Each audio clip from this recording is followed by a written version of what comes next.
হে দোস্ত welcome back to my YouTube channel. আজি আমি বিহুৰ কাৰণে নগাঁৱত পেহীৰ ঘৰত আহিছোঁ। আপোনালোকক আৰু দেখাই আছোঁ। চ' লেটছ গো গাইজ।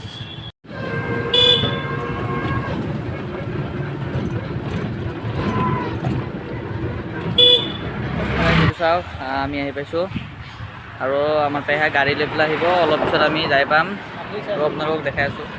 বৰ্তমান এই জেগাটোৰ নাম নগাঁও পাথৰি চাৰিআলি হয়। চ' আমি এতিয়া গাঁৱত যাম, ঘৰত যাম, ৰখক দেখাই আছোঁ আপোনালোকক। তো গাইজ শব্দটো শুনাত যদি অসুবিধা হৈছে ক্ষমা কৰিব, ইয়াতে গাড়ীৰ হাল্লা গোল্লা হৈ আছে। চ' আমি এতিয়া যাম, দেখাই আছোঁ আপোনালোকক। গাইজ চাওক আমি আহি পালোঁ আৰু এইটো চাওক ঘৰটো। আৰু ভিডিঅ'টো আপোনালোকৰ ভাল লাগিলে লাইক ছাবস্ক্ৰাইব কৰিব আৰু কমেণ্টত লিখি দিব #জাষ্টিছ ফৰ জুবিন গাৰ্গ।